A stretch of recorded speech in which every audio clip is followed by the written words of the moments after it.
জয় হিন্দ মৰমৰ ভাই বন্ধুসকল, কি খবৰ? আশা কৰোঁ চবলে ভাল চলি আছে আৰু দিনবোৰ ভালে ভালে গৈ আছে। মই আপোনালোকৰ জিৎ দা, মোৰ ইউটিউব চেনেল জিৎ দাত অসমীয়া জন আপোনালোক সকলোকে স্বাগতম থাকিলে।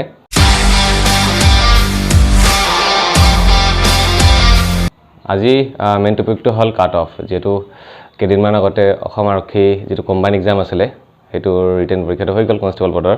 গতিকে এতিয়া চবৰে মনত বহুত টেনশ্যন লাগি আছে যে কাট অফটো একচুৱেলি কি হ'বগৈ আৰু কেতিয়া দিব নাই এইটোৰ ওপৰত অকণমান থুলমূল আভাস দিবলৈ গৈ আছোঁ। গতিকে আপোনালোকে যিমান পাৰে ভিডিঅ'টো শেষলৈকে চাই থাকিব।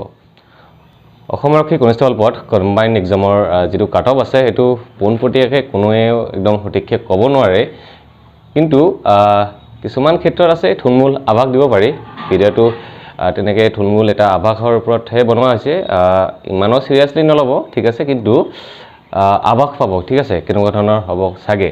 গতিকে হিচাপখিনি এনেকুৱা যে একচুৱেলি অকল কম্বাইন এক্সামত অকল ABB পোষ্ট নাই কিন্তু দেই, তাত কি আছে 6টা প্ৰিফাৰেঞ্চ আছে। বহুতে এনেকুৱা কেইটা আছে যোনখিনিয়ে প্ৰায় ABBটো কোৱালিফাইড হোৱা আছে, চিভিল ডিফেন্স যিটো আছে সেইটোতো কোৱালিফাইড হোৱা আছে। কিছুমান কেণ্ডিডেট আছে যোনখিনিয়ে APRO বা ফায়াৰমেনত কোৱালিফাইড হোৱা আছে, সেইখিনি হৈ চান্স পাইছে ৰিটাৰ্ণ দিবলৈ। গতিকে কিছুমান মানে ভাবি আছে যে ইমান 70 বা 72-3 কাট অফ যাব, এনেকুৱা কথা নাই, কাৰণ যিহেতু ইয়াত 6টা প্ৰিফাৰেঞ্চ আছে। গতিকে কেণ্ডিডেটখিনি অকল ABBতে নাথাকে, চব পোষ্টতে ভাগ ভাগ হৈ যাব, ঠিক আছে।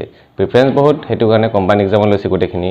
এজন কেণ্ডিডেটে মাত্ৰ এটা পোষ্টহে পাব, চবকেইটাতে মানে কোৱালিফাইড হ'লেও চবকেইটাতে চান্স নাপায়, যিহেতু কম্বাইনৰ যিটো ৰেজিষ্ট্ৰেশ্যন আছে তাতো প্ৰত্যেক গম পাইছে প্ৰিফাৰেঞ্চ দিয়া হয়, ঠিক আছে। প্ৰিফাৰেঞ্চত ল'ব গোটেইখিনি, যিকোনো এটা পোষ্টৰ ক্ষেত্ৰত মানে এনেকৈ যিটো ফাৰ্ষ্ট প্ৰিফাৰেঞ্চ বা যি নহওক আৰু কিবা এটা ছিষ্টেমত বনাই দিব, সেইটো আপোনালোকে পিছলৈ এইটো গম পাব, ঠিক আছে।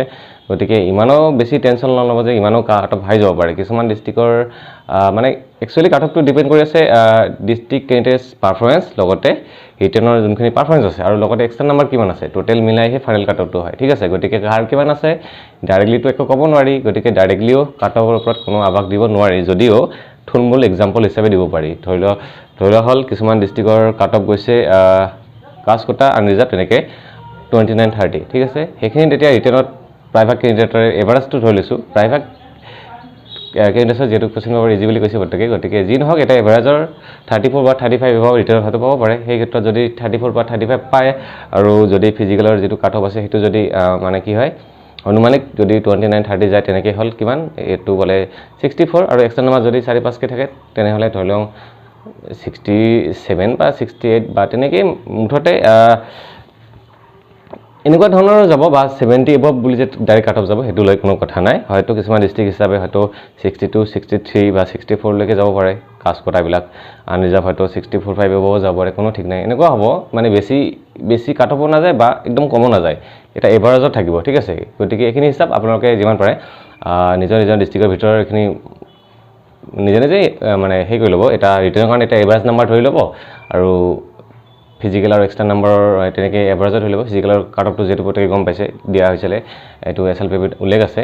গতিকে তেনেকৈ থুলমূলকৈ এটা বনাই ল'ব, কিন্তু মোৰ বোধেৰে হয়তো ইমান কমো নাযায় বা ইমান বেছিও নাযায় কাট অফটো, এটা এভাৰেজত থাকিব, কিন্তু থাকিব আৰু মুঠতে মিডিয়াম। আৰু প্ৰায়ভাগৰে চান্স পোৱাৰ এইবাৰ মানে যিকোনো এটা বস্তুত চান্স পোৱাৰ নহ'লেও 70% মান চান্স থাকিব পোৱাৰ, কাৰণ কি হয় যিহেতু এইবাৰ 6টাকৈ প্ৰিফাৰেঞ্চ আছে।